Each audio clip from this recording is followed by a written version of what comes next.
Oh god, we just used that. So that's another thing. Your suspensors and all of your tools that use power, they create vibration. We need to get the fuck out. We don't have time.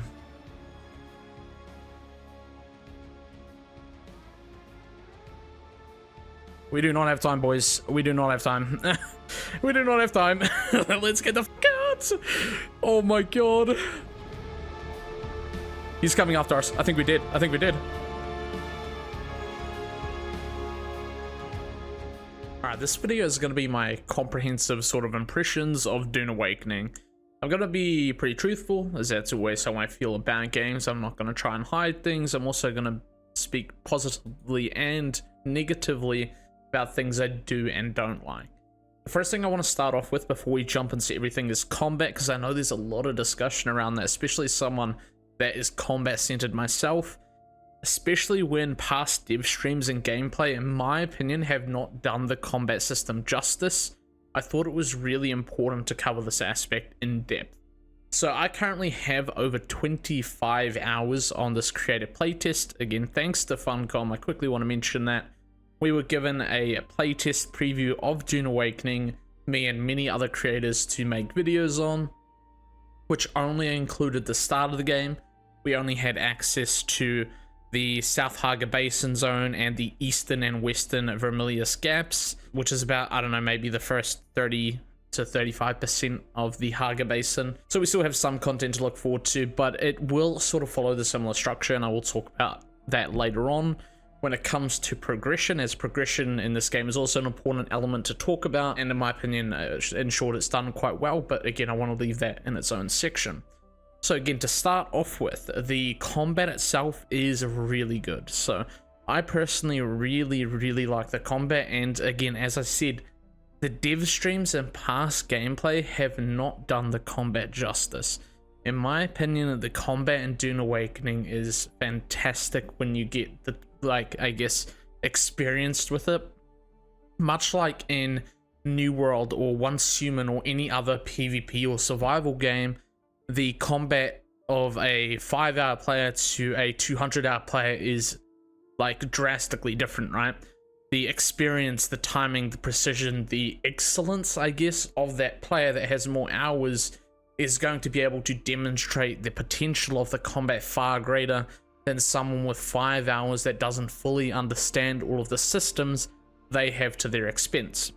And to sort of go on that again, in the last developer stream, you may have noticed that the developer that was playing wasn't particularly, not to sound disrespectful, I guess fluid with combat, or again good with combat in lack of better terms. And partially that was due to that combat lead that was playing, you know, playing so far away from the PC, from the screen, on a wireless keyboard with 3 centimeters of mouse space. And I'm sure maybe he isn't just a great player, instead he's rather focused on actually developing the game itself. And that's why in this video specifically I really wanted to deep dive into combat itself. So first off, I want to explain that early game combat is a little bit slow burn. You have like 1 to 2 abilities and 1, maybe 2 weapons at the start of the game for the first about an hour. And after 2 hours you'll have maybe 3 weapons and 2 abilities. And around the 10-hour mark, or maybe even earlier, the 7-hour mark, is when you'll have 3 abilities. You'll have your ultimate meter, which is called Spice Presence, and then you'll have maybe 5 weapons, to 4 to 5 weapons. So in a lot of my gameplay you'll be seeing on screen, I have 4 weapons, 3 abilities, I've got my Spice Gauge, and they all sort of harmonize together, and I've got my shield as well, which is another thing that you'll unlock later into sort of mid-game, I guess. The shield has a whole bunch of important dynamics around it, which I'll also talk about.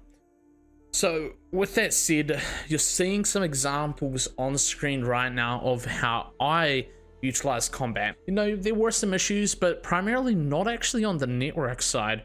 There was a lot of optimization issues, which I will leave in its own section. That's sort of its own con, and I do want to bring that up because that is important. And I feel like for my audience, it is important to mention how smoothly the game runs. But jumping back to combat, sort of bringing ourselves back from diversion, which I'm really good at.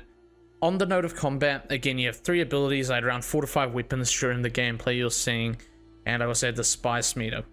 And the shield, of course, your shield.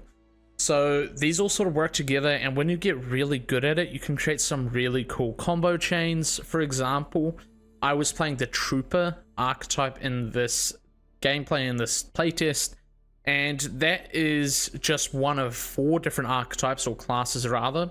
So you have the Mentat, the Trooper, the Swordmaster, and the Bene Gesserit. There is the Plantologist as well, which has some more abilities and passives, but they're more leaned towards like gathering and farming. And that's something worth mentioning right now, is that the game is classless. You only pick a class at the start of the game as your starting point. You can mix and match any ability across the entire game, so it's really classless in that aspect, where there's a lot of customization, which is one of the things I loved about both Once Human and New World, is there's a lot of personal, I guess, build depth to create something that you enjoy, rather than you being locked down into one path. There's so many different paths, and I didn't really show too many of the paths in this playtest because some of the stuff we weren't able to unlock in this playtest. So to get certain abilities from other archetypes or other classes or trees, I guess. So for example, I started as Trooper. If I wanted Swordmaster abilities, I would have to go and find the Swordmaster trainer out in the Haga Basin open world.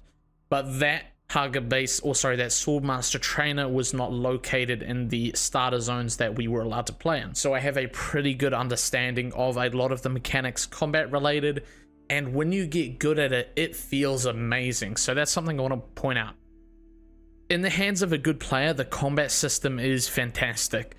Using my Shigawire, which is one of the Trooper abilities, it's like my grapple, which can be used primarily for movement, can also be used for combat to stagger the enemy. Combat staggering is very important, so that's another thing I want to mention, is that I always use my shotgun, if you've seen in these clips, which is called the scattergun, to stagger my enemy to allow an entry for a melee attack. And that brings me on to another point. Melee and ranged are required together. They harmonize perfectly. Some enemies will be shielded where your ranged attacks won't do anything. Some enemies will stay at distance where they don't have a shield, but you need a ranged weapon, and vice versa, right? You need these weapon traits of both melee and ranged to play effectively. Now, you could have a player solely dedicated to ranged or solely dedicated to melee, but they would need to play together to harmonize.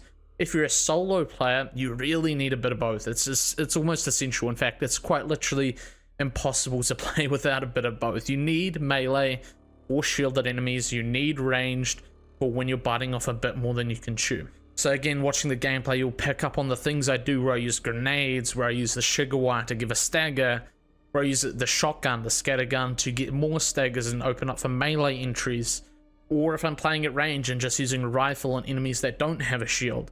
There's so many different ways to approach a situation, and I didn't really fully pick up onto one of the most crucial elements until I was about 8 hours in, which is the shield. The shield is one of your best friends in this game. It's going to tank pretty much all range damage for you, and the way the shield works in this game is, I'll give a quick example, is if I press H to activate the shield, it's pretty much permanently active unless I shoot. So the way this works, and again, if you're familiar with Dune lore, is you have shields, they stop projectiles, yada yada. But if I shoot in game, the shield will turn off. This allows entry points for range play, but also means you can't basically just straight up be invincible. It makes sense, right? So if you're going to shoot, keep in mind your shield will deactivate. And also, if you're persistently getting shot, your shield will also drain. That is the yellow meter on the bottom left here. So I can't really bring it up here, but if you look bottom left, I have a yellow bar. That's my power. Once that power goes to 0, my shield will deplete. I'll have to go back to cover, let my power recharge, and that'll bring my shield back. So there's sort of that whole gameplay mechanic of now you have to power manage instead of like stamina management in other games, which also is a thing we'll get onto, is you have to have power management. Power management is very important, and it's a whole mechanic in itself. As you work through progression, which is something we'll jump onto, you'll get more power, you'll get more powerful power tools, right? So that's also something I quickly want to mention. Now, you also have stamina, which is another important mechanic that I haven't mentioned yet, which is very similar to games like New World and Once Human. your attacks, your abilities, they will all use stamina. Your dodging will use stamina, which is another thing I've only just showcased now. Dodging is extremely important. Again, like a lot of other games I play, you'll find yourself doing that and timing those when you need it. Certain armor you wear will give you less or more dodging. So again, very similar to New World in that aspect, I guess. And you have, again, you've got your different weapon types for different scenarios. You've got your ranged, your close range, your, I don't know, a stagger. I usually use the shotgun mainly for staggering and close range. And then you've got your melee, which is your pretty much essential item for getting shielded targets, right? So you've got all these different tools, and you've got your 3 abilities as well. So I've got, you know, a grenade in this kit. I've got the Shigawa, which is a grapple, and I can use that to stagger on enemies as well if I don't want to use it for movement. My other ability, again, I'm using only trooper abilities in this playthrough, is an anti-gravity grenade. I think this ability is a lot of fun. So that is sort of the overview of combat. I hope you enjoyed all of the combat clips, and now I want to jump onto the other stuff about the game. Because, of course, I want to start with combat, because that's one of the things I care about the most, and I know a lot of you guys will also care about. But now, what else does Dune offer? So, to start off with, it's a survival game, right? You're going to be on the sands of Arrakis. You want to build a base, get cover. You got to stay hydrated. Hydration is an important mechanic. However, later in the game, especially mid-game, you don't really have to worry about your personal hydration, rather the water to your base, which is used for crafting. So hydration in itself starts off pretty straightforward, and then as you gear up, as you progress, you'll get certain tools that allow you to more efficiently manage that hydration. So for example, I've got a leader John. This allows me to just carry a crap load of water around with me at all times. Really nice. And then I've got a still suit. Of course, in combat you're not really going to use a still suit, but generally for PvE I always just use a still suit because I don't really have a problem with PvE. When it comes to PvP, of course, I'm probably not going to use a still suit. That wouldn't really make sense. But again, for general PvE, I'm going to use a still suit, which has something called a catch pocket, if you're familiar with Dune lore. So pressing X, I consume my catch pockets. Effectively, I think it's like what your sweat buildup creates water, something like that. So I press X, I use my catch pockets, and that will hydrate my player. And over time, when I'm doing activities, when I'm sprinting around a lot, that will fill up those catch pockets again and give me basically reserve hydration alongside my leader job. So especially at this mid-game aspect, after about 10 hours, you basically never have to worry about personal hydration. It becomes pretty easy to deal with, and even further on, you can get something called a Dew Reaper, which means at nighttime you can harvest plants. We can go and actually look at these. I don't think it's nighttime. No. I'll show you what they look like. So these like plants over here at nighttime, these are Dew Reapers or Dews, sorry, and I'm using a Dew Reaper on Dews. And when it becomes nighttime, these are harvestable with my Dew Reaper. And if I have a leader John that has space, I can harvest it. So basically, it's very easy to manage your hydration. I believe the day-night cycle is on 15-minute timers, which is pretty quick, but it actually feels just right in my opinion, because nighttime is needed for things and daytime is also needed for things. So it's nice that it's a quick cycle, and I feel like it's the perfect pacing. 15 minutes each way, you're never too far in between, and it also doesn't feel too short. You also have to keep in mind when you're playing at night, you have the potential to run into the Saraka. That's a little bit more lore-related stuff, which I don't want to go into in this video, as I want to leave the story to the release for you guys to enjoy. I don't want to have any spoilers in here for that. What I will say is the main storyline is really good. It's actually really well done. So, with that said, we've covered the hydration mechanic, we've covered that it's a survival game. You want a base, of course. Your base will have all of your utilities. I guess we can jump onto that. So we can quickly go over it here to just voice over a live action experience here. I actually think would be a better way of talking about this. So you've got all your different machines in your base that you will set up that will do different things. To start off with, in the tutorial, you'll be prompted to build your fuel generator. This is what's going to have your shield that protects your base from sandstorms and decaying. So this is basically a mechanic to sort of free up server space, and at the same time also make sure your base is protected from the, I guess, Arrakis itself. And inside of that, I guess I can also quickly mention, do not build a base out on the open sand. Obviously, there are sandworms that will eat your base. So whatever you do, make sure your base is nice and concealed inside the rocky gaps, inside the rocky formations. Even just clipping on the outside of a rocky formation, your base might be vulnerable, so I wouldn't recommend that. Really get nice and snug in between these gaps in the rocks. I'm basically almost inside a cave. I actually am inside a cave. There's some really nice caves around this like western part of the eastern gap, which is really great for building. If you're in the southern part of the gap, there's also some really nice rock formations that you can squeeze your base into here and be really, I guess, weathered or protected against the weather of Arrakis. But that's something I quickly wanted to mention. I keep getting sidetracked, by the way. I don't know if that's ADHD or what, but yeah. So again, you have your fuel generators, you put fuel cells in them. You'll find fuel cells everywhere. Like you get an abundance of them. You really don't have to worry about it. Your storage, or at least these smaller fuel generators, I think you might be able to get bigger ones. I actually don't know. These hold 500 fuel cells at once, which is 20 days of protection. So you can basically leave the game for 20 days without worrying about your base decaying. You want to make sure you log in at least once every, or at the end of 20 days to refuel these fuel cells. And that could be pretty easy if you decide to just stock up on a crap load of fuel cells. I don't know. You can basically store as many as you want. It's pretty easy to go about it. The more fuel generators you have, the more your power circuit is. That's a whole system in itself. So you have a power system, and the more power generators you have, the more power you can have in your circuit. Of course, you need power to run your machines, and you can see the power draw on their machines in the general settings tab. So some of the other machines that you'll come across very early on in the game is your ore refinery. This is how you make your metals, your ingots. Your small chemical refinery, this is how you make your fuels. Your silicone blocks, which is made from flour sand, which is a very stressful thing to get, by the way. I will show you guys that, but it definitely increases your anxiety a little bit. And then you have your fabricator. This is sort of your main crafting table, if you will, which is going to be your main way of making things. And then a little bit further in the game, you will get more separated machines, like a weapons fabricator, garments fabricator, and things like that. But just at this point of the game, you just have a general fabricator that does all of the things you might need: craft armor, water supplies, power supplies, etc. You then also have blood purifiers. This is a really easy way to get water and have an abundance of water, and there's also way more systems to get water as well, such as turbines, and I can probably quickly show that if I go to the research tab.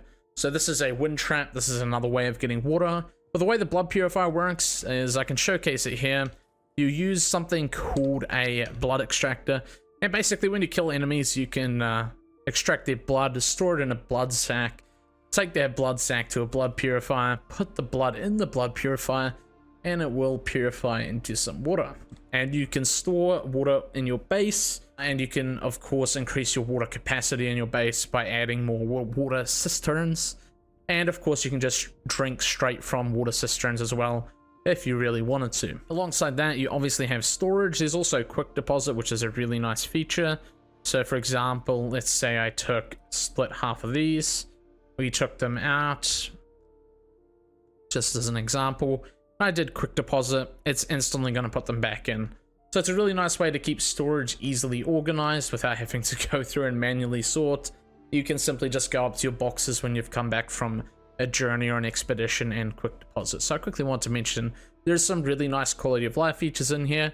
There's also crafting from storage, of course, so that's important there. I know a lot of people like that in survival games, and it's definitely an important quality of life feature these days. The next most important part, after you've built your tools, your repair stations, your base, you'll then probably move on to building your first vehicle, which is a sand bike. And the vehicles in this game feel really good. I've got a sand bike there. I don't want to show my other sand bikes, it's better. But basically, there is a tool you can use to summon your bike, and this is one of your best friends, right? Instead of leaving my bike or my sand bike out in the open world, those sounds always freak the crap out of me, by the way. Instead of leaving my bike out in the open world, I can pick up my bike with this tool that is called the vehicle backup tool. It's literally word for word what it does, right? So what it can do is it simply packs up your vehicle, and you don't have to worry about losing it to a sandstorm. So if you're out on an expedition or a testing station, which is effectively a dungeon, you can simply go and store it and don't have to worry about it, which is really nice quality of life feature. not exactly realistic, but it's a video game, and these small quality of life features make a video game more enjoyable, which is the most important thing. So you'll make your bike, you'll get a storage tool for it. Something just crashed down, and I mean, we can jump onto that point as well in a sec here, but the world is alive. There's so much going on. From sandworms chasing you, to sandworms barging out of the sand, which looks fucking awesome, to doing large gaps across the desert, or, you know, especially when you're traveling from the Haga Basin south to the eastern Vermilius Gap or the western Vermilius Gap for the first time. That adrenaline rush you have going from this long distance between the rock formations is absolutely thrilling, where you don't know if there's going to be a sandworm pop up and start chasing you. It really does bring up that adrenaline rush, which I absolutely love. I think that is one of the best things about this game that I've found so far, is how alive the world is and responds to your actions. And I think it just adds that sort of survival aspect, that immersion aspect, and again, that adrenaline rush that really puts you into the hot seat of Arrakis. I think it's fantastic. That's sort of one of the things I definitely want to showcase here. You'll probably have, I think I have a couple clips up here of me driving along one of the big gaps in this creative playtest. So I went from the deep struggle rock formation, or Karab Camp here, all the way to testing station number 10 down here, and driving across this gap here gave me an insane adrenaline rush, because it is, I think, one of the largest early game gaps you'll have to cross to get to this testing station. You can't go up here because this is the Haga, so it's out of bounds, and of course you can't come up from over here because that distance is just as far as over here. So either way, if you're trying to get to this formation or this testing station over here, you're in for an adrenaline rush. There might be a sandworm after you, and it feels absolutely thrilling and amazing. And that's one of the important things I also wanted to tap into here, is how, again, immersive the world feels. You know, we just saw a crash happen right in front of us where something flew down from the sky, and that actually has loot. We can travel onto the open sand and loot that. And in fact, I guess we can actually probably travel out and do it. Like, why not? Let's go give you guys a first-person look at what can happen and how alive the world is and how it responds to you. So we'll just quickly go and kill these guys here. So I'm gonna probably...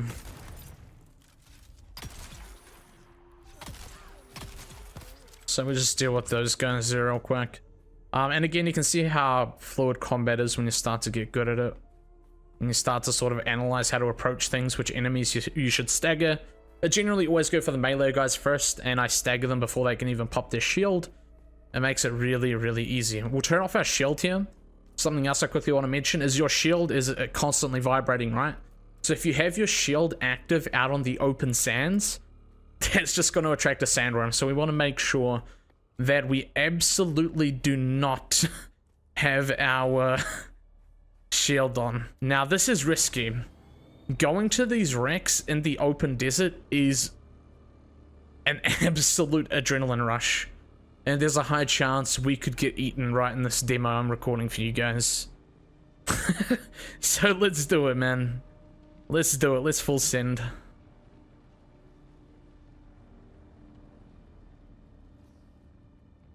Now the sandworm is still kind of angry. Oh, my game is stuttering a little bit. That's something we will touch on, by the way, is optimizations.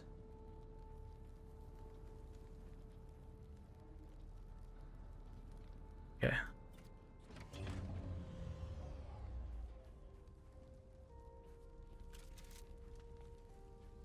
We'll just take it nice and quiet. Don't want to upset the worm.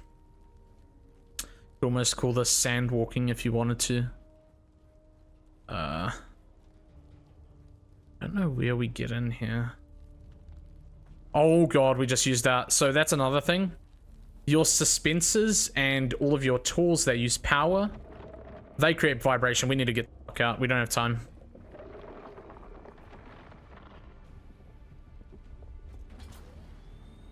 We do not have time, boys. We do not have time. We do not have time. Let's get the fuck out. Oh my god. He's coming after us. I think we did. I think we did. Oh my god. Oh my god, that adrenaline rush. Holy shit. He's looking at us in envy, bro. Holy fuck. Oh my god, that adrenaline rush is fucking mental. I'm gonna have to bleep out all my swearing, but oh my god, man. And by the way, while I'm here, why you get such an adrenaline rush from sandworms is if you die to a sandworm, you lose everything. So anything you have on your player, all of your vehicles, say goodbye. That's why it is such an adrenaline rush. If you die there, yeah, you'll lose a lot of progress, and that's sort of the thrill and the harsh environment that I fucking love, right?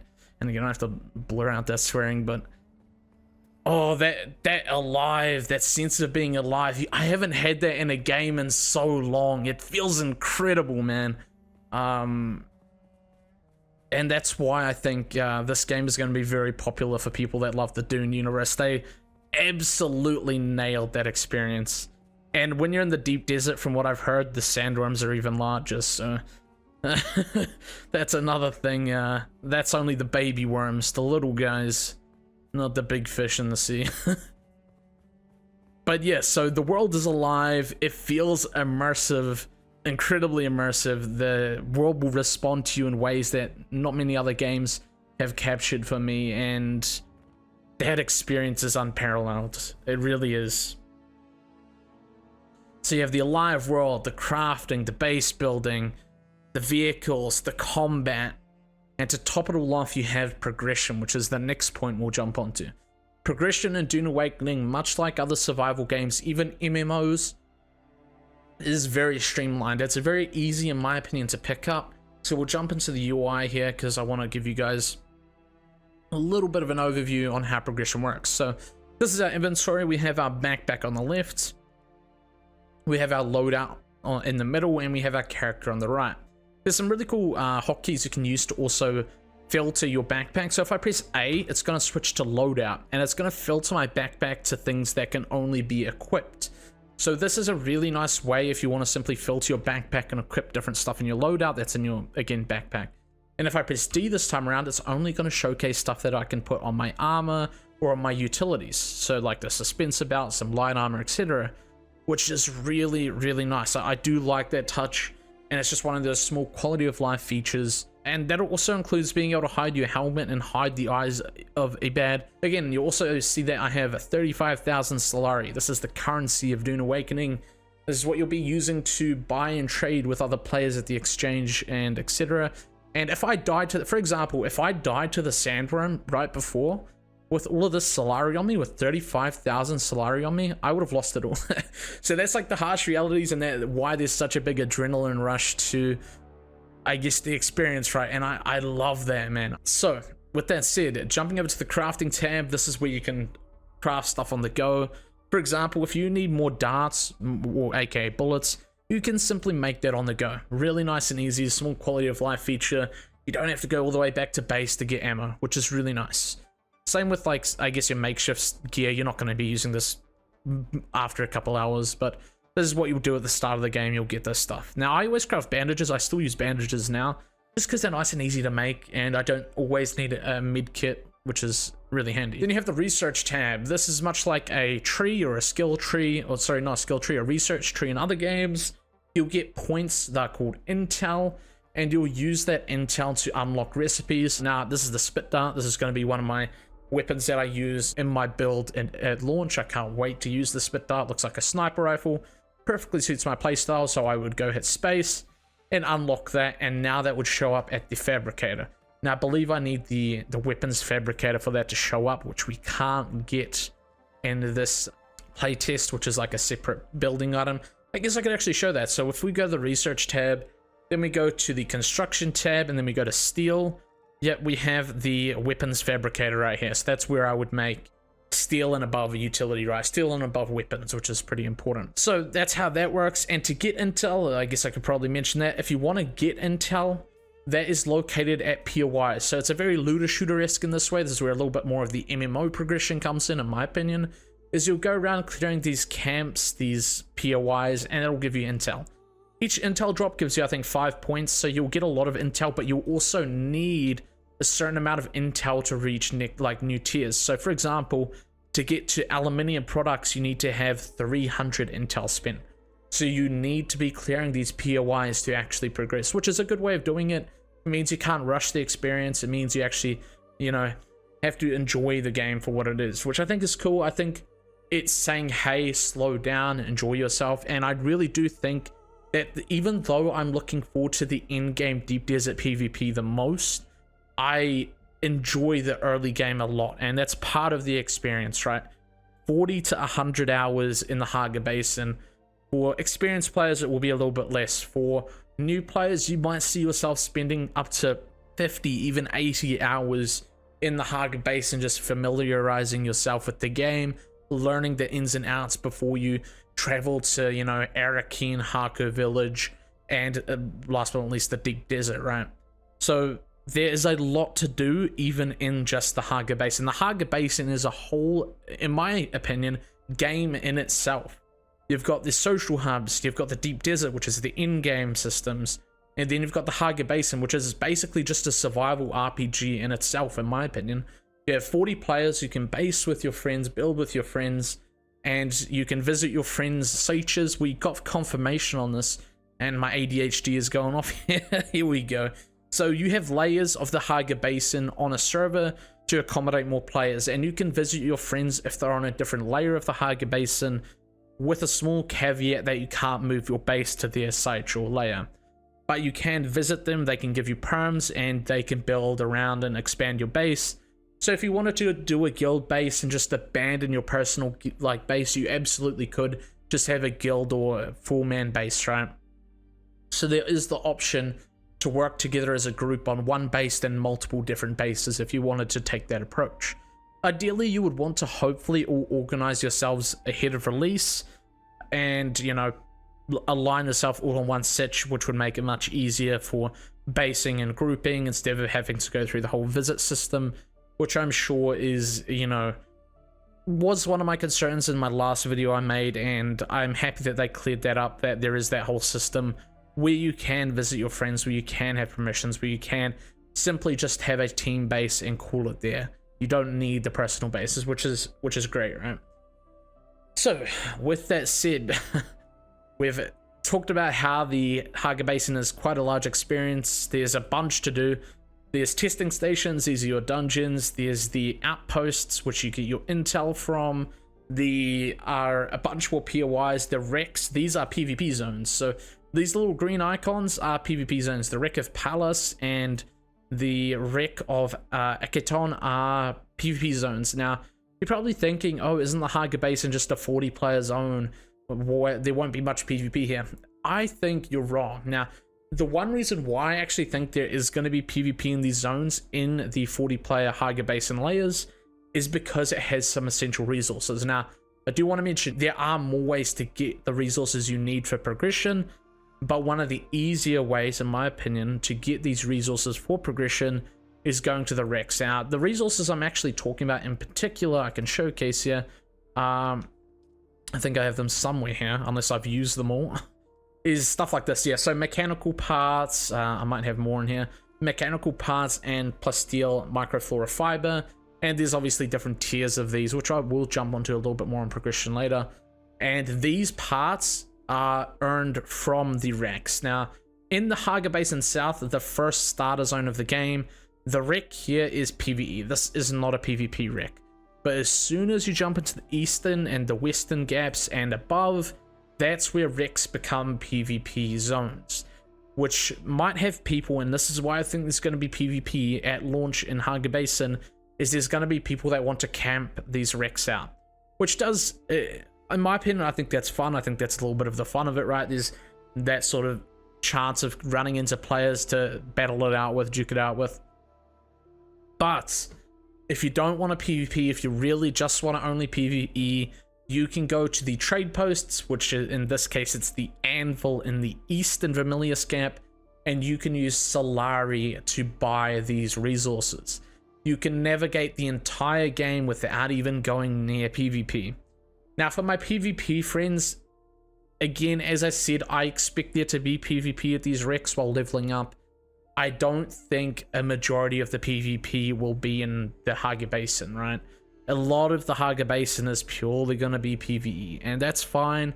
the reward for me is that deep desert PvP, which a lot of people will be feeling the same about, which will be the reward at the end of the tunnel. But it's not just like, I don't really just want to look at it like that, because I also really do enjoy the Haga Basin itself and for the experience it offers.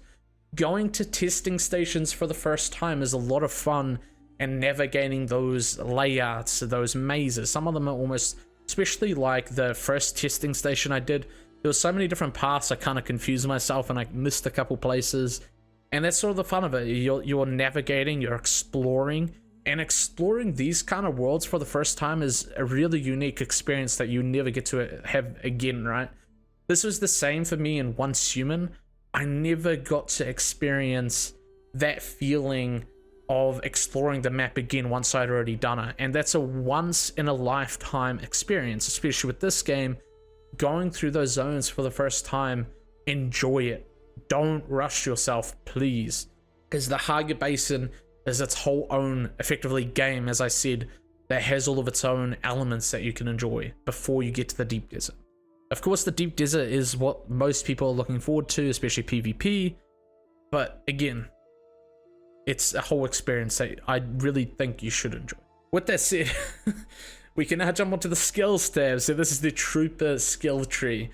Now we're going to talk about, I guess, abilities and such. So, as I said, maybe right at the start of the video when we're talking about combat, I ran Trooper. I picked Trooper at the start of the game, which is like your baseline archetype. And I really enjoy the Shigawa. It's one of my favorite abilities. But I'm probably not going to start with Trooper on release, and I'll tell you why in a little bit. To start off with, every single tree, as I said at the start, is interchangeable. You can run any ability from any tree, provided you find that basic trainer out in the open world. Now, the only two trainers we can currently find in the beta, or in this playtest, that the creators were given, is the Trooper basic trainer. So I already have the Trooper basic training, because that's the archetype I picked at the start of the game. That's a Sandworm surfacing. I love how alive the world is. You don't even have to be doing anything and shit will happen. So there's the Trooper basic trainer here at the outpost in the South Haga Basin. I don't know what it's called. For some reason, the icons are like overlapping a lot and it's hard for me to read. But right here, just to the left of the Erin's Refuge and Imperial Testing Station 2, that is where you will find the trade post for the basic Trooper training. And that is why I'm not starting with Trooper on release. I wish I knew this information in advance, because now that I know that you can mix and match abilities, I'm not going to pick the easiest one to get at the start, right? If I can pick, say, Swordmaster, which I can't get in the first 3 zones of the game, then I can get Trooper and I can play very optimal. Now, this is me meta min-maxing, and I said enjoy the game, but this is a little tip from me that I'm going to be doing for the release that you might want to follow yourself. So, and I guess we can jump onto why I'm doing that. So, Swordmaster has a very good ability called the knee charge, and this is going to be essential to my build, right? And I really wish I did this in this playtest. It's fine that I don't have the ability to use this ability, but upon release, I'm going to be going Swordmaster at the start of the game, so I can start with a knee charge, and then I can quickly, in about 30 minutes, go and get the basic Trooper training, and get my Shigawa pretty much instantly as well, giving me the 2 optimal abilities at the start of the game that I want to level with. That's a small tip, that's what I'm going to be doing. And of course, with skill trees, you have passives.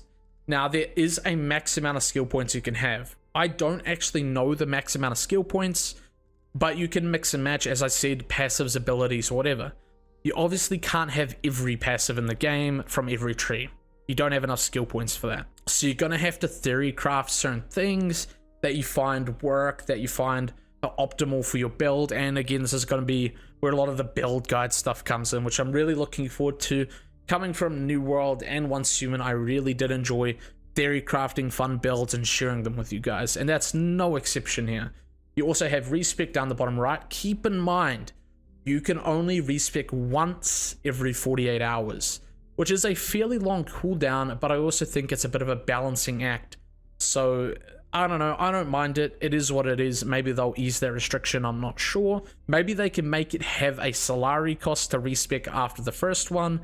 I'm not sure. In my opinion, I don't mind it. Maybe a Solari respec would be nice. So yeah, that's how the skill trees work. You can unlock everything. For example, if I wanted to get to the Bene Gesserit, I'll just have to go find the Bene Gesserit trainer. Easy as that. The Planetologist, by the way, or the Planetologist, which I quickly want to throw in here, this is the sort of 5th archetype, and it basically just gives you a couple abilities, but mainly the Planetologist gives you passives for gathering and such. So this is a really good skill tree for just getting things that will help you gather faster, yield more resources, etc. So this one's also really easy to find early game. I believe this is located in a cave above testing station number 2. I might be wrong on that. Or it's over here. I can't actually remember. It's over here or here. Now we can jump onto the journey tab. This is where you keep track of all of your quests, your main story quests, which is like the trials, and then your faction quests, your contracts, and things like that. Contracts are a big thing. I wouldn't call these dailies because they're not required. They just have rewards, but they are nice, and I would recommend doing contracts. And you have faction contracts as well. These will help give you your standing to your faction. I'm Harkonnen on these playtest servers. Actually, I'm not fully aligned with Harkonnen. I actually have to complete a contract that is outside of the playtest to truly align myself with the Harkonnen. And I quickly want to mention how you join a faction, because I know a lot of people might be interested in that. The Anvil, which is the trade post in the Eastern Vermilius Gap, that is where you will encounter the first 2 house representatives for the Atreides and for the Harkonnen, where you'll be able to begin a contract fetch quest, and then yeah, that'll begin your sequence of initiation, if you will. Next to that, you just have your customization tab. If you really care about this, I can throw it in here. You can have swatches for gear, so it's kind of like a color palette, almost dyeing, I guess, effectively. So you're dyeing your gear with swatches, which is cool. I think that's really neat. Now, of course, this is probably going to be where the MTX stuff comes in, and I have no problem with that. You know, it's a live service game, ultimately a survival MMO at the end of the day. Devs got to eat, devs got to make money, devs got to be able to make more content. I don't mind that at all. As long as it's never pay to win, and I'm pretty sure they've come out and said there's going to never be pay to win, and I'm completely fine with that. Just MTX for cosmetics is what it is.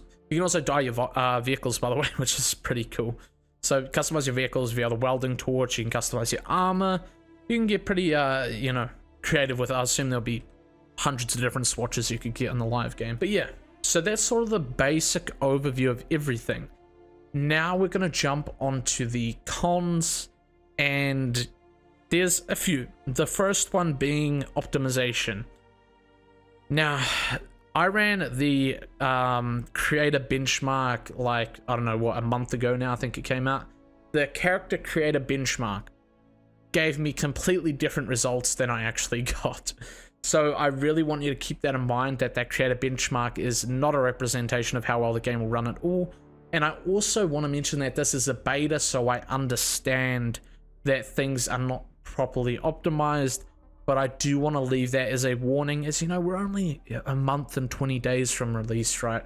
So I do want to give a little bit of a just, you know, it might not be fully optimized by release, but maybe it'll be a little bit better optimized by release. Now, frame rate is actually not my problem at all. In fact, my frames are actually surprisingly good for recording at 1080 and 1440p with a 3070, right? I'm getting anywhere from 80 to 100 FPS on medium settings with no upscaling. So this is native resolution at 1080p with no frame generation, because obviously I want the best input delay. As a competitive gamer, I need my mouse input to be 1-to-1. I can't have any delays, any acceleration, or any crap like that. So native resolution, no mouse acceleration, no frame generation, medium settings, 1080p, around 100 FPS, while recording at 1440p for enhanced bitrate. So that's actually pretty good in itself. The problem is the stuttering and average 1% lows. The lows in this game, knowing it's an Unreal Engine 5 game, are not great. You will and should expect hiccups in performance, even on high-tier PCs, when it comes to stuttering. Prominently in vehicles is where I tend to get a lot of the stutters. As you can see, we got a stutter earlier when we were out in the open sand, which kind of made me panic a little bit on the vehicle and the sand bike there. But that's something to keep in mind. There is a stuttering issue currently in this creator playtest. Now, as I said, we're a month and 20 days from release, so that might not even be a problem you have to worry about. But keep that in the back of your mind. You might have some small performance hiccups. But other than that, combat generally felt pretty smooth. When you're in a testing station, they feel incredibly smooth because I think they're instanced. I'm not sure. But yeah, testing stations feel smooth. Combat feels smooth for the most part, other than the 1% lows. I'm not going to do a benchmark for you guys. I don't really have the tools set up for it. But yeah, there are small stuttering issues, and that's sort of that. There haven't been any network issues on this playtest. I didn't have any lagging or anything like that. And I think other cons might be, I think probably the AI can sometimes be a little bit 50-50. Sometimes the AI is either like godlike and has like aimbot or perfect ability timing with their grenades and knee kicks, or other times the AI will just stand there and not do anything, and you might have seen that in the gameplay on screen. So it's a really hit and miss in the AI aspects, and you know, it is early game. They did say in the last dev stream that deep desert and in-game AI is much harder, and from the looks of it in that testing station they did in that dev stream in the deep desert, it did appear much harder, but we won't know that until release really. Early game AI is again hit and miss. It's pretty easy once you have a build for it too. The main threat in early game is that sandworm, man. The sandworms and the sandstorms, they are your biggest threat. Those are incredibly annoying. The Sataka can also be a little bit annoying if you get caught at nighttime. They have basically aimbot, so you want to make sure you don't mess around with the Sataka or anything like that. I think that's pretty much all the cons I have actually. So far, all in all, the experience I've had with this playtest is it's been incredible. Like, I've really enjoyed myself, and even knowing that I'm not going to get this character data back, I've spent like 20 hours grinding, and I've loved every single minute of it, right? But yeah, if there was anything I could give feedback-wise to the developers, is a small quality of life change for me would be having static FOV, and this is something I can showcase to you guys, is when you switch ranged to melee and then to holstered, is there's 3 different FOV states. So we'll zoom in when we switch to a ranged weapon, and we'll zoom out when we have a melee weapon, and we'll zoom a little bit more in when we are holstered. This is something I don't really like, especially in my gameplay. You'll see me constantly hot swapping between weapons like this, and you can sort of see it here, is there's a constant FOV change, which can be kind of irritating. I would much rather just have a static FOV. And what I mean by just having a static FOV is an FOV that doesn't move. It's like this melee distance and it stays at that melee distance, unless I'm ADSing. If I'm ADSing, that makes sense to zoom in, right? But if I have a melee weapon out, I would like a setting where the FOV is just like this permanently. No matter what tool I have out, no matter if I'm holstered, no matter if I have a melee weapon out, it stays at this distance the whole time. That's sort of a quality of life change for me that I would like to see implemented. Another slightly more niche one that I don't think would happen would be a independent melee keybind. So for example, I often use my range weapons a lot. I would like to not have to press 4 and then swing and then go back to ranged and then left click. I think it would be really cool to almost just have an independent melee button if you have a melee weapon equipped. So for example, if I'm using the SMG, I can just press, I don't know, let's say D or something, not D, V, sorry. I could just press V and it would do a melee attack with the weapon or the melee weapon I have in my hotbar, which would eliminate that whole process of having to press 4 and then left click and then press 2 to go back to my ranged and then left click. I could just be shooting and then press V, does a melee attack, and then I'm back to shooting again. And that saves like 2 to 3 key presses, small quality of life change that removes a little bit of friction. Those are really the only 2 feedback or pieces of feedback I would like to see happen. Other than that, I think everything else feels pretty fantastic so far on what I've been allowed to test and play through.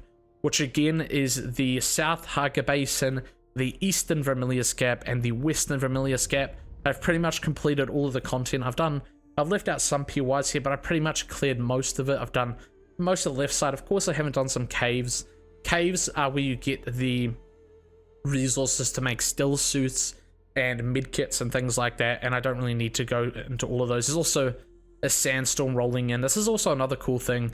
We're jumping off track again here, but you can see sandstorms live on your map whereabouts they are, so you can sort of plan out expeditions without heading straight into a sandstorm.